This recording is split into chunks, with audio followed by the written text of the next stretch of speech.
সংস্কার যেন সংকট তৈরি না করে সে বিষয়ে সতর্ক থাকার আহ্বান জানিয়েছেন অর্থনীতি বিষয়ে জাতীয় শ্বেতপত্র প্রণয়ন কমিটির প্রধান ডক্টর দেবপ্রিয় ভট্টাচার্য। আর বিএনপির স্থায়ী কমিটির সদস্য ডক্টর মঈন খান বলেছেন, বাংলাদেশের রাজনৈতিক প্রেক্ষাপটে পিআর পদ্ধতি কার্যকর ভূমিকা রাখতে পারবে না।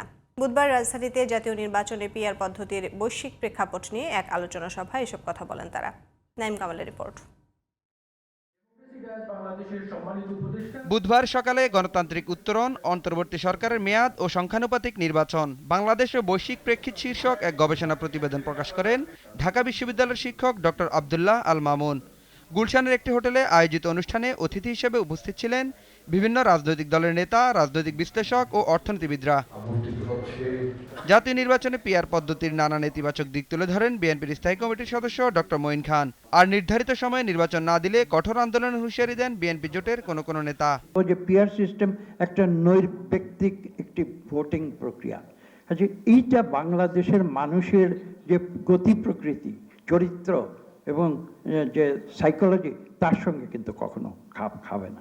অন্তর্বর্তী সরকারের মেয়াদ বাংলাদেশের পরিপ্রেক্ষিতে যেটা হোক, আমি মনে করি অনেক বেশি সময় দিয়ে দেওয়া হয়েছে। নির্বাচনের জন্য আমাদের শক্ত প্রোগ্রাম দিতে হবে, রাজপথে প্রয়োজনে নামতে হবে।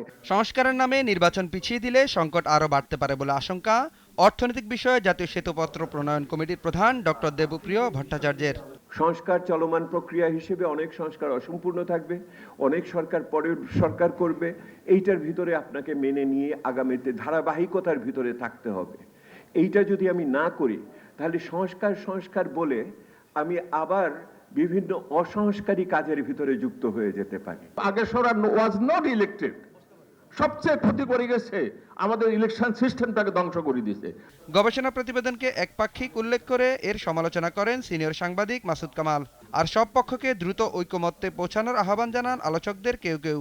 ডক্টর মামুন কিভাবে আমি বুঝলাম না উনি করলেন যে সব পিআর পদ্ধতির খারাপ দিকগুলো উল্লেখ করছেন, নেতিবাচক দিক। আরে ভাই, সবকিছুই তো নেতিবাচক দিক দুই একটা থাকতে পারে। আমি মনে করি পিআর পদ্ধতিতে প্রত্যেকটা জনগণের অপিনিয়নটা সেখানে আসে। এই অন্তর্বর্তীকালীন সরকার নিউট্রাল সরকার না, আই রিপিট। তাদের একটা বিশেষ দলের প্রতি তাদের এক ধরনের নেক নজর আছে, প্রধান উপদেষ্টা নিজের আছে। আমি মনে করি খুব দ্রুত সময়ের মধ্যে মৌলিক সংস্কার শেষে এই সরকারের নির্বাচনমুখী হওয়া উচিত। Naim Kamal, GTV news, Dhaka.